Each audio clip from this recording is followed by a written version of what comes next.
La semana pasada estuvimos reflexionando sobre el poder, ese poder que descendió sobre sus discípulos y cómo sus vidas fueron transformadas por el Espíritu Santo.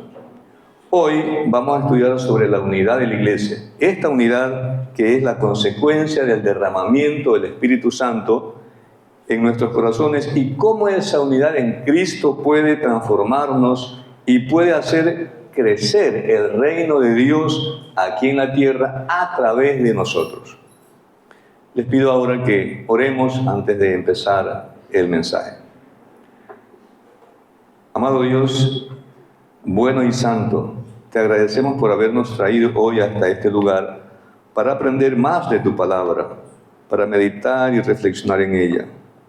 Abrimos nuestros corazones, Señor, y nuestras mentes para recibir el mensaje que tienes para nosotros en esta mañana. Que tu Espíritu Santo hable y nos enseñe la verdad. Aléjanos de toda distracción y ayúdanos a recibir y a interiorizar tu voluntad para nuestras vidas.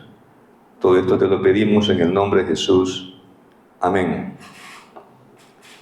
Queridos amigos y hermanos, quiero recordar un hecho curioso, pero a su vez interesante, sobre la forma en cómo vuelan las aves migratorias, esas aves que se trasladan cientos de kilómetros, a veces de un continente a otro incluso. Ellas vuelan en forma de V. No sé si han visto cuando han ido a la playa las aves volando en forma de una V y un ave va a la cabeza. Esa forma de volar, han estudiado los científicos, que les permite crear una corriente de aire que hace que su esfuerzo sea menor, que no se agoten. Cuando el ave guía se cansa, otra toma su lugar. Y de esa manera pueden llegar a su destino sin un esfuerzo excesivo. Algo similar estamos nosotros llamados a hacer como iglesia, mantenernos unidos, apoyarnos mutuamente, llevando las cargas unos de otros. ¿Y quién nos puede ayudar a mantener esa unidad? El Espíritu Santo. Vamos a tratar entonces sobre este aspecto importante que es la unidad. Quisiera que abran sus Biblias en el libro de los Hechos, capítulo 2, versículos 42 al 47. Vamos a leer. Si ya lo tienen, me dicen amén. Amén. Muy bien. Entonces leemos. Ustedes pueden seguir en la pantalla o en sus Biblias físicas o virtuales. Dice así la palabra de Dios. Todos los creyentes se dedicaban a las enseñanzas de los apóstoles, a la comunión fraternal, a participar juntos en las comidas, entre ellas la cena del Señor. Un profundo temor reverente vino sobre todos ellos y los apóstoles realizaban muchas señales milagrosas y maravillas. Todos los creyentes se reunían en un mismo lugar y compartían todo lo que tenían. Vendían sus propiedades y posesiones y compartían el dinero con aquellos en necesidad. Adoraban juntos en el templo cada día. Se reunían en las casas para la cena del Señor y compartían sus comidas con gran gozo y generosidad. Todo el tiempo, alabando a Dios y disfrutando de la buena voluntad de toda la gente. Y cada día el Señor agregaba a esa comunidad cristiana a los que iban siendo salvos. Entonces, en esta porción, este fragmento de la Biblia, podemos ver un hermoso retrato de la comunidad que estaba entregada a la enseñanza de los apóstoles, a la comunión, al partimiento del pan y a la oración. Era un grupo de creyentes que vivían en armonía, vivían juntos, compartían mucho tiempo juntos, compartían todo lo que tenían, cuidando unos de otros, de los huérfanos, de las viudas, de todas las personas que tenían necesidad. Este mensaje lo he dividido en 4 secciones. La primera sección que vamos a tratar es sobre la unidad a través de la enseñanza. el versículo 42 que ya hemos leído nos muestra a la iglesia primitiva que perseveraba en la doctrina de los apóstoles. Y esta doctrina no se trataba de creencias aisladas, individualistas, sino de una enseñanza común que cimentaba su fe, inspirada por el Espíritu Santo.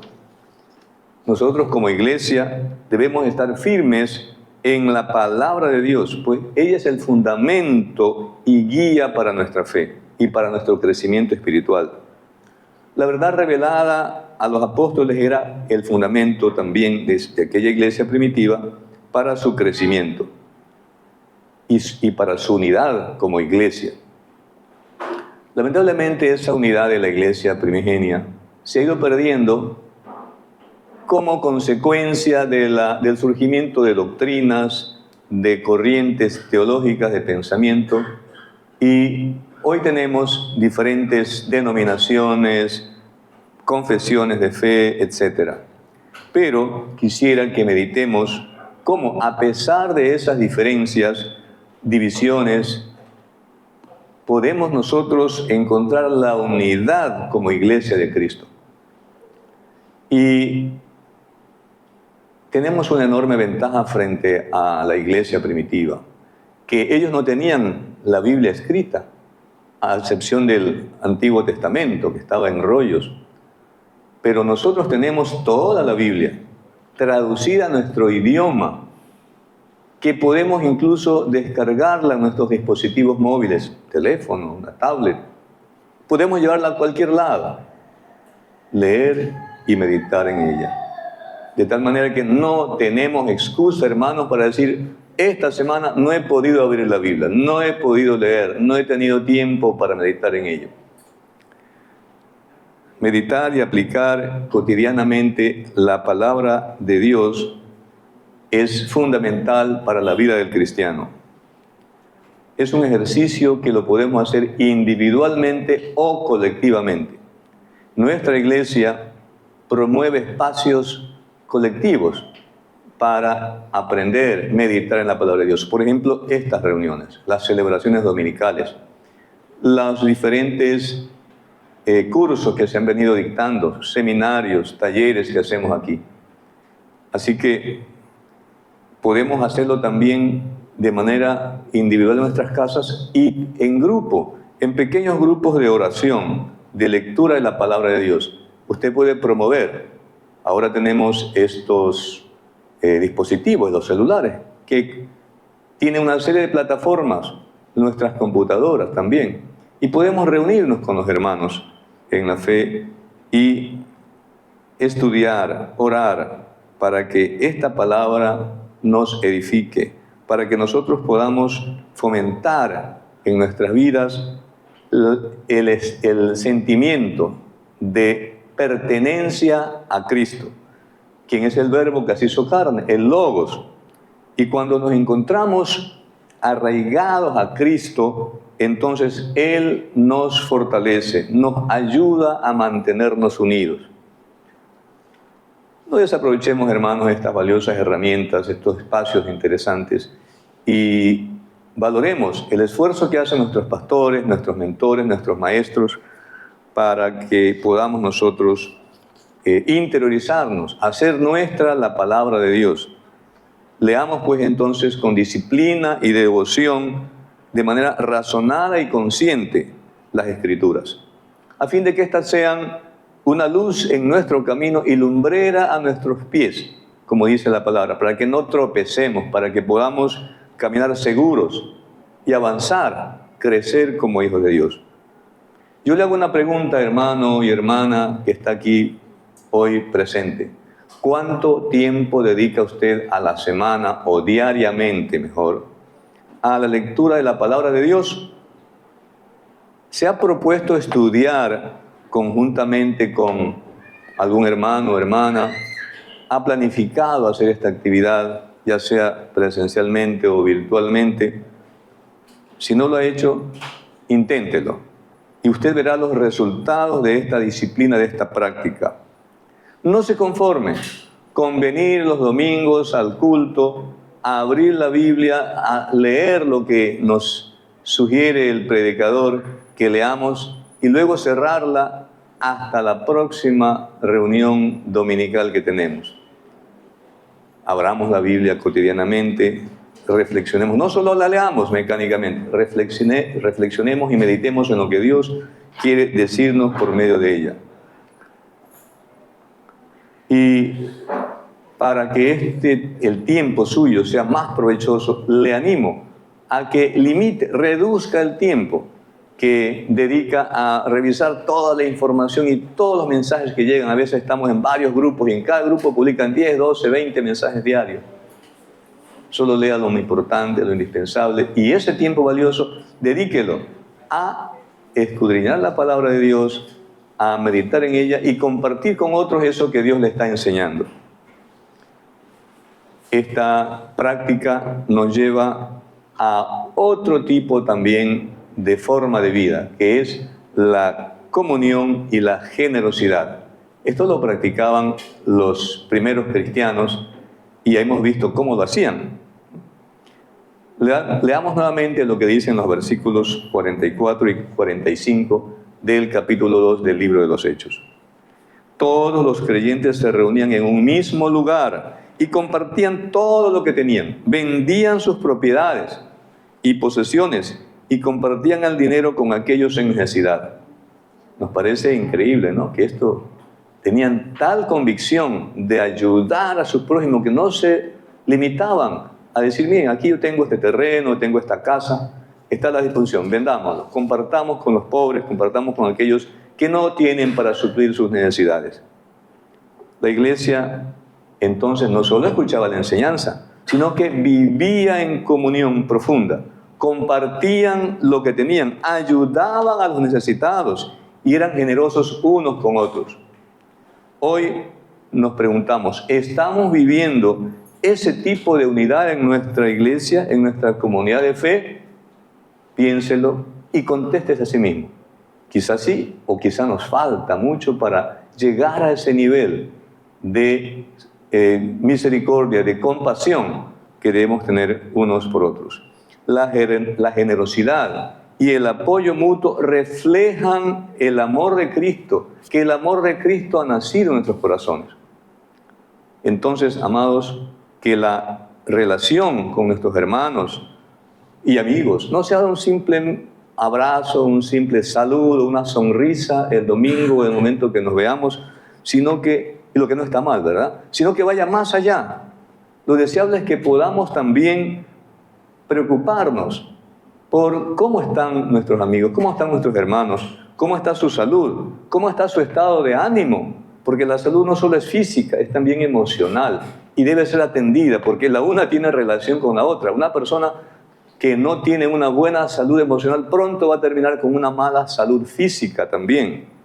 De manera que les animo a que podamos estar preocupados por nuestros hermanos. Un mensaje, una llamada, una oración diaria por aquellos que sabemos que están pasando una penuria económica, una ayuda económica que podemos hacer llegar a estas personas, aunque sea una pequeña ayuda, y más que la cantidad que usted le envíe, le transfiera, lo que va esa persona a sentir es el aliciente de que alguien se preocupa por ellos. Pero también aquellos que están en necesidad, no duden en escribir, decir, estoy enfermo, estoy pasando esto. Llame. La palabra dice, llamad, dice, os contestará, ¿verdad? Tocad y se abrirá. Toquemos el corazón a nuestros hermanos. Hace poco me sentía bastante malito, hace un par de días, hasta ayer estuve bastante deprimido. Y llamé a un hermano, le escribí, le dije, si puedes llámame, que necesito recibir una palabra de aliento, ¿no? Y este hermano lo hizo y fui fortalecido. Con sus palabras sabias que Dios le inspiró, fui fortalecido. Y así mismo usted lo puede hacer. No piense, es que el hermano tal vez está ocupado, la hermana tal vez no tiene tiempo. Para eso somos una familia de fe. Usted no tiene duda en pedirle a su hermano en la sangre, decir, oye hermano, préstame un dinerito porque tengo que pagar esto, necesito comprar aquello, ¿no? O mira, ven a visitarme porque estoy pasando esto. Así mismo hágalo. Sintámonos verdaderos hermanos en Cristo y podamos y desarrollemos esa convivencia. El libro de Mateo, capítulo 25, versículos 35 al 40 nos dice: pues tuve hambre y me alimentaron, tuve sed y me dieron de beber, fui extranjero y me invitaron a su hogar, estuve desnudo y me dieron ropa, estuve enfermo y me cuidaron, estuve en prisión y me visitaron. Entonces las personas justas responderán: Señor, ¿en qué momento te vimos con hambre y te alimentamos, con sed y te dimos algo de beber? ¿Te vimos como extranjero y te brindamos hospitalidad? ¿O te vimos desnudo y te vestimos, te dimos ropa? ¿O te vimos en enfermedad o en prisión y te visitamos? Y el rey les dirá: les digo la verdad, cuando hicieron alguna de estas cosas al más insignificante de estos mis hermanos, me lo hicieron a mí. Me gusta como lo dice en la versión Reina Valera: cuando hicieron esto por alguno de estos mis pequeñitos, lo hicieron por mí. Sin descuidar la atención a los no creyentes, a nuestros amigos, vecinos, familiares que aún no conocen a Cristo, debemos preocuparnos primero por los hermanos en Cristo. No es egoísmo. Así lo dice la palabra de Dios en Gálatas 6:10. Por tanto, siempre que tengamos la oportunidad, hagamos el bien a todos, en especial a los de la familia de la fe. No es segregacionismo, no es sectarismo. La palabra dice que debemos apoyarnos primero nosotros y también a los demás, sin descuidar a los otros que también necesitan. Y este apoyo, esta ayuda debe ser sincera, de corazón, sin esperar nada a cambio, sino que la motivación surja de nuestra convicción como hijos de Dios, en cumplimiento de su palabra. El apóstol Pablo, inspirado por el Espíritu Santo, les dijo a los colosenses, en Colosenses 3:14, sobre todo, vístanse de amor, lo cual nos une a todos en perfecta armonía. Vístanse de amor, que el amor sea lo que nos cubra y que ese amor se refleje también hacia otros. Podemos decir entonces que el amor de Dios es el vínculo perfecto que nos mantiene unidos.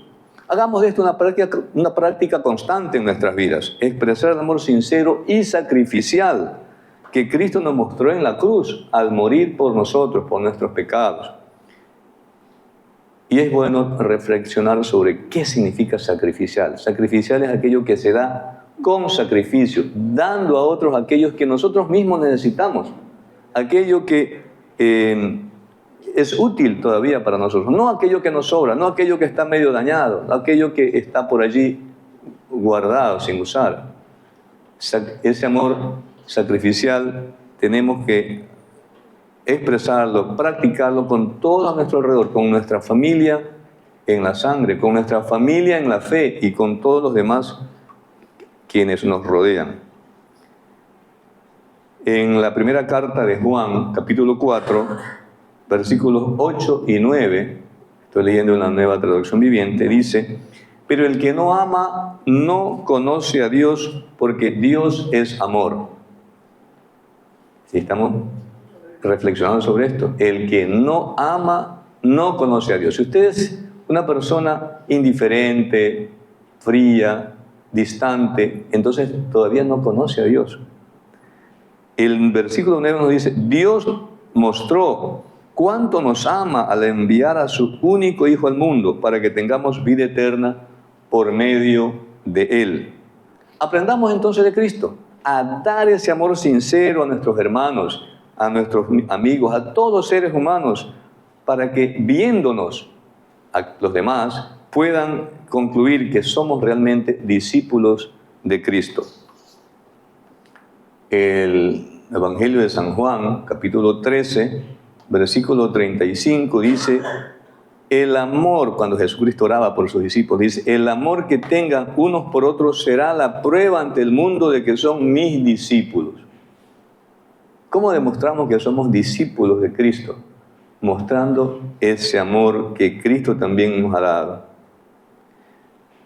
El amor entonces también nos lleva a la unidad, y esta unidad se expresa por la adoración y la oración, algo que hemos hecho con la alabanza. Hemos adorado a Dios, pero no solo adoramos con la alabanza. Los creyentes en la iglesia primigenia oraban y alababan y adoraban juntos. El versículo 46 dice, adoraban juntos en el templo cada día. Y al renglón seguido dice, se reunían en las casas para la cena del Señor y compartían sus comidas con gran gozo y generosidad. Y dice el versículo 49, todo el tiempo alabando a Dios y disfrutando de la buena voluntad de toda la gente. Y cada día el Señor agregaba a esa comunidad cristiana a los que iban siendo salvos. Entonces, hermanos y amigos, la oración nos une en propósito, nos fortalece en tiempos difíciles y nos recuerda que dependemos de Dios. En nuestra iglesia, todos los lunes a las 5:30 de la mañana, nos reunimos por la plataforma Google Meet, a veces también por la plataforma Zoom, para orar por las necesidades de quienes se conectan y también por las de otros. Por aquellos a quienes Dios pone en nuestro corazón, a nuestros amigos, a nuestros vecinos. Esto podemos hacerlo y lo hacemos un poco siguiendo las prácticas de Jesús. En Marcos, en el libro de Marcos, capítulo 1, versículo 35, dice, levantándose muy de mañana, cuando todavía estaba oscuro, Jesús salió y fue a un lugar solitario y allí oraba. Muy temprano, en la madrugada y a un lugar solitario, oscuro. ¿Por qué lo hacía? ¿Qué tiene de especial este tiempo? Algo tiene. Y vamos a descubrirlo cuando lo empecemos a practicar, solos en nuestras casas o uniéndonos a este tiempo especial que tenemos como iglesia. Le pregunto, ¿cuándo fue la última vez que usted se conectó a este tiempo de oración? Todos los domingos y después del culto sale en los mensajes de la iglesia que vamos a tener el tiempo de oración. ¿Se ha conectado usted? Yo me conecto la mayor parte del tiempo que pueda, cuando no estoy mal de salud o no tengo alguna situación que me impida. Y me he gozado, sinceramente me he gozado de la forma como Dios usa a los hermanos que oran por nuestras necesidades. Entonces le animo que no deje de participar, de recibir esta bendición y también bendecir a otros con su oración. Pero también, como ya hemos dicho, podemos conectarnos sin necesidad de que la iglesia organice un tiempo a las 5:30 de la mañana. Puede ser a cualquier hora. Usted le propone a un hermano, a un amigo, ¿qué te parece si te visito, nos tomamos un café y oramos juntos? ¿O qué te parece si tenemos una pequeña videoconferencia y leemos una porción de la palabra de Dios y al mismo tiempo oramos por nosotros, por nuestras necesidades y por los de la iglesia, por los de la ciudad, por los del país que necesita mucha oración? Nuestros gobernantes necesitan que oremos también por ellos para que dirijan sabiamente a nuestro pueblo. La oración es vital para el cristiano y debe ser una prioridad en su vida. No es una opción. Tal vez la próxima semana oro, esta semana oro. Hoy día no tengo tiempo. Todos los días. Hacer una práctica cotidiana. Usted escoge la hora, usted escoge el tiempo. Pero no haga esa oración sencilla que tal vez solamente dice, Señor Jesús, hoy vengo a pedirte por esto, por lo otro, por la sanidad, por la provisión, por esto, y te lo pido en el nombre de Jesús. Amén. Ore también dejando espacios para que Dios le hable, poniendo atentos sus oídos espirituales, porque Dios le va a dar la guía ahí. Haz esto, no hagas aquello. Visita a tal persona. Dios le va a hablar. El Espíritu Santo va a estar allí cuando usted está orando. Cuando está orando rodillas o parado o sentado, como quiera que lo haga. Si usted desea crecer como cristiano, como creyente, como hombre o mujer de fe, debe orar todo el tiempo. Y de esa manera usted va a experimentar la cercanía de Dios, su presencia, su amor y su dirección por medio del Espíritu Santo. Cuando tengamos esa práctica cotidiana, vamos a estar sintonizados permanentemente. Y el Espíritu Santo nos va a advertir, como dice la misma palabra de Dios, de las cosas que no debemos hacer. Nos va a convencer de pecado. Y nos va también a decir cómo debemos actuar. Nos va a enseñar la verdad que está en la palabra de Dios. Nos va a recordar lo que Jesucristo nos ha enseñado. ¿Qué pasa si no oramos? Si no oramos, nuestra voluntad se debilita y queda abierta la puerta de nuestro corazón, de nuestra mente, al ataque del enemigo. Así que ese es como un escudo, como una protección para no ser víctimas de los dardos que el enemigo siempre está queriendo lanzar contra nosotros. El enemigo no está buscando a los no creyentes, el enemigo está buscando a los creyentes para hacerlos tropezar, para hacerlos caer, para alejarlos de la iglesia, para que no oren más, para que no se congreguen. Entonces, evitemos eso. Todos los días somos tentados de alguna manera. Por la vista, por los oídos, vemos una película que no debemos ver, vemos alguna aplicación, algún mensaje que nos llega. ¿Usted quiere poder resistir a esas tentaciones? ¿Puede estar firme como creyente, como hijo de Dios? Le recomiendo, ore, doble rodillas, lea la palabra de Dios y medite en ella. Eso es lo que le va a impedir que esas tentaciones que van a llegar no los haga caer, no los haga tropezar. ¿Desea usted vivir una vida en santidad y justicia? También le recomiendo que ore y lea y medite en la palabra de Dios. Los cristianos fuimos llamados a ser testigos fieles de un Cristo vivo. Caminar en santidad es la clave para adorar a Dios. No podemos adorar a Dios con un corazón, con una vida llena de pecado. Tal vez lo hacemos, pero no va a llegar la oración a Dios. También sabemos que todos los creyentes, los que hemos decidido que Cristo mora en nuestras vidas, hemos recibido dones, hemos recibido talentos, pero esos están allí, dormidos. A veces ni sabemos cuáles son los dones y talentos que tenemos. No los aplicamos. Si lo sabemos, a veces no los aplicamos, no los practicamos.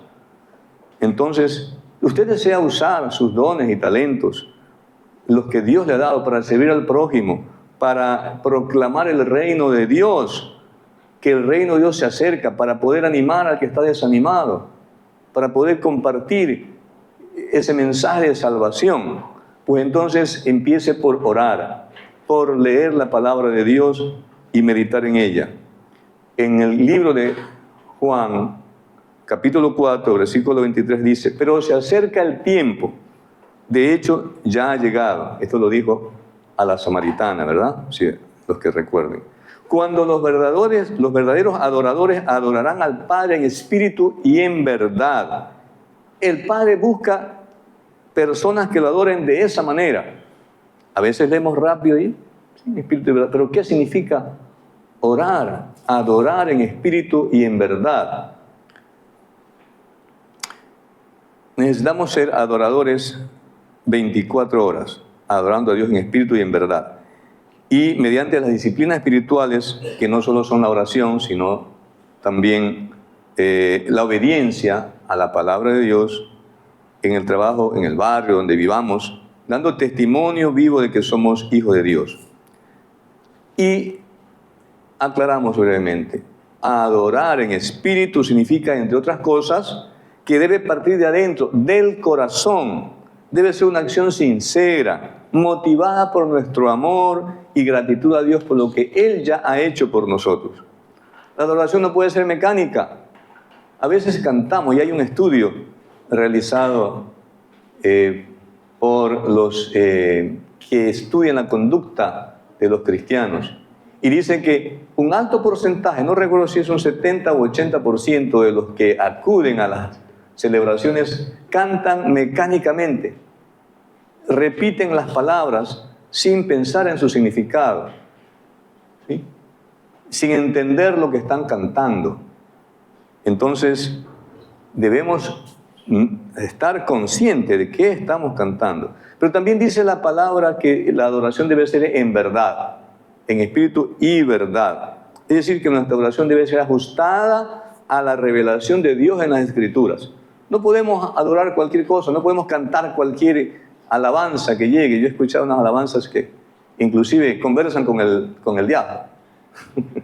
He compartido con algunos hermanos y le he dicho, mire, cómo se difunden este tipo de alabanzas. Tenemos que adorar en verdad. Y aquí conviene citar una declaración de John Piper, un famoso pastor norteamericano, bautista, quien dijo: la verdad sin emoción produce una ortodoxia muerta y una iglesia llena de admiradores artificiales.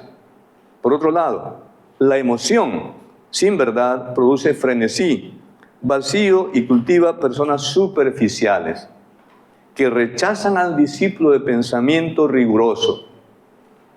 Pero la verdadera adoración proviene de personas que son profundamente emocionales y a su vez que aman la doctrina sana y profunda. Tenemos que combinar las dos cosas. La emoción, porque cuando uno está adorando, a veces hasta llora, se emociona, si está atento, si está entendiendo lo que dice la adoración, ¿no? Pero no solo nos quedamos allí, sino que debemos ser amantes de una doctrina sana y profunda. Concluye este expositor: fuertes afectos por Dios arraigados en la verdad son el hueso y la médula de la adoración bíblica. Y aquí me quiero dirigir a los amigos que hoy nos visitan, que quizá todavía no han decidido tener una relación cercana con Dios, con Jesucristo. Que es el momento oportuno para que usted lo haga hoy, en oración. Dígale a Dios que se reconoce como pecador o pecadora. Arrepiéntase de sus pecados y decida vivir una vida nueva, diferente.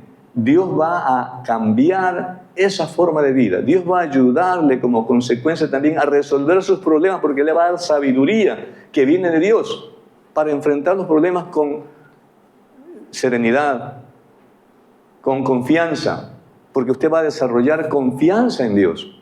No va a seguir pensando que Dios es un ser allá lejano, distante, que está vigilando qué cosas buenas y qué cosas malas hago para castigarme. Ese Dios no va a estar más en su vida. Va a estar un Dios lleno de amor, lleno de compasión por usted. Un Dios que va a acompañarlo todo el tiempo, las 24 horas del día. Jesucristo dijo, antes de su partida física a los cielos: yo estoy con ustedes hasta el fin. ¿Hasta cuándo? Hasta el fin de los tiempos. No dijo yo estuve con ustedes o yo estaré con ustedes. Está hoy. Hoy todo el tiempo está con nosotros. Sienta que está siendo acompañado por Dios, que el Espíritu Santo está allí. Y cuando usted se encuentra en dificultad puede clamar al Señor: ¿qué hago? ¿Me pasó esto? ¿Cómo enfrento esta situación? Dios le va a dar calma, serenidad. Así tienes que enfrentar aquello. Pero también el resultado de esta unidad de que estamos hablando es crecimiento y testimonio. Como resultado de esta unidad, el Señor dice en la palabra que hemos leído, en la porción bíblica que hemos leído al comienzo, que Dios añadía a los que debían ser salvos. Esto nos muestra una iglesia unida, llena de amor y compromiso, que impacta al mundo, que es lo que tenemos que nosotros ser. Esa iglesia que muestra unidad y que es un testimonio vivo de la presencia de Dios en la congregación.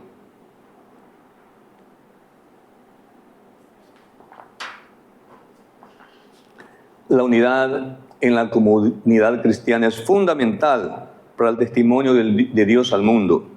En Juan 17:21, cuando Jesús oraba por sus discípulos, oraba por la unidad de sus seguidores, pidiendo al Padre que sean uno, así como el Padre y Él son uno. Que seamos uno, que estemos sólidamente soldados en la fe, unidos fuertemente, arraigados en la palabra de Dios y creciendo juntos en sabiduría, en santidad, y eso viene de Dios. Vamos a leer rápidamente este versículo 21, que es el lema también de nuestra iglesia. Estamos hablando de Juan 17. 21. Textualmente dice, te pido que todos sean uno, así como tú y yo somos uno. Es decir, como tú estás en mí, Padre, y yo estoy en ti, y que ellos estén en nosotros. Esta parte yo no la había reflexionado mucho. ¿Qué significa que ellos estén en nosotros? Que nosotros vamos a estar o debemos estar en Dios, para que el mundo crea que tú me enviaste. Bueno, ya vamos a ver un poco más qué significa de que estemos en Dios. Entonces, hermanos, la unidad es un testimonio vivo del amor de Dios y de la misión de Cristo en la tierra. Recordemos eso, la unidad. Practicar la unidad es esencial para nuestro crecimiento espiritual. La unidad no es simplemente una opción. Bueno, si quiero, me uno, y si no, llego al culto, escucho, me despido, me voy a mi casa y acabó mi vida como cristiano. Eso no es lo que Dios nos dice. La unidad en Cristo no significa, por otro lado, uniformidad, sino unidad en la diversidad. Cada uno de nosotros tiene una forma de ser, una forma de actuar, un carácter que Dios nos ha dado. Pero en medio de ello tenemos también la palabra de Dios que nos une. Tenemos formas de actuar. Tenemos que imitar a Jesucristo, como Él fue aquí en la tierra y cómo sigue siendo. Un Dios amoroso, un Dios que nos cuida. Jesucristo dijo, sean mansos como yo soy manso. Y también dice la palabra, sean santos como yo soy santo, en Primera de Pedro. A ese Dios tenemos que imitar. Y si imitamos a ese Dios que está en la palabra, si lo conocemos realmente, vamos a estar unidos en Cristo. Culminando este mensaje, hermanos y amigos, les pido que recordemos lo que hemos podido meditar sobre esta porción del libro de los Hechos en su segundo capítulo. Esto nos recuerda que la iglesia no solo es un lugar de reunión, no es un club social, no es una asociación sin fines de lucro. Esa es una fundación, sino una comunidad, un movimiento vivo de creyentes, donde la unidad en Cristo transforma vidas. Vivamos en amor, en generosidad, en santidad, en oración constante, reflejando la gloria de Dios en todo lo que hacemos. Que nadie nos tache y nos avergüence. Mire, este fulano, mire lo que dice que es cristiano y mire cómo actúa. Y si nos equivocamos, pidamos perdón y restauremos a aquel a quien hemos afectado, a quien hemos ofendido, para que sepan que nosotros somos discípulos de Jesucristo. Juan 17, 22 dice, les he dado la gloria que tú me diste, para que sean uno, como nosotros somos uno. Piensen esto, no es una poca cosa, es bien profundo. Miren lo que dice, les he dado la gloria que tú me diste. Jesús nos transmitió su gloria. Y la gloria de Dios es la manifestación de la grandeza y el esplendor divino. Juan 17, 42 dice, en verdad os digo, el que cree en mí, las obras que yo hago, él las hará también. Juan 14, 12. Y aún mayores que estas hará porque yo voy al Padre. Eso tiene una implicación bien profunda. Quiere decir que podemos sanar personas, podemos dar vista a los ciegos, podemos levantar a los muertos. Yo no lo digo Jesucristo. Las obras que yo hago también las hará, y aún mayores. Imagínense, ¿qué más podemos hacer de lo que Jesucristo hizo aquí en la tierra? Y sigue haciendo.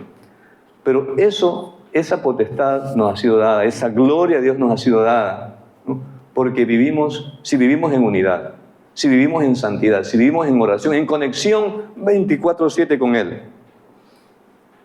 Oremos pues para que el Señor fortalezca esta unidad y nos ayude a ser testigos de su amor en el mundo. Les pido, amados amigos y hermanos, que se pongan de pie, nos pongamos de pie y oremos. Padre bueno, Padre Santo, te pido que nos ayudes a aplicar cada día esta enseñanza en nuestras vidas, para que la unidad de tu iglesia sea fortalecida, para que las familias se mantengan unidas, para que puedan resolver sus conflictos confiando en tu poder restaurador, para que podamos abrazar cada uno el propósito de expresar el amor de Cristo a nuestros hermanos, hermanas, a nuestro prójimo en general. No solo aquí en la iglesia, sino en todo lugar. Ayúdanos, Dios, a poder estar en comunión constante contigo, con tu Espíritu Santo, para que Él nos hable, para que Él nos guíe y nos anime a hacer las cosas que a ti te agradan, Señor. No queremos hacer las cosas que tú repruebas. Ayúdanos, Señor, a poder abrir nuestra boca y decirle al mundo que necesitan reconocer a Cristo como el Señor de sus vidas. Necesitan ser salvos para que esta sociedad, para que este país, para que el mundo que vive convulsionado, que vive lleno de violencia, lleno de corrupción, pueda ser cambiado. Pero empezamos por nosotros. Ayúdanos, Dios, y todo esto te lo pedimos en el dulce nombre de Jesús.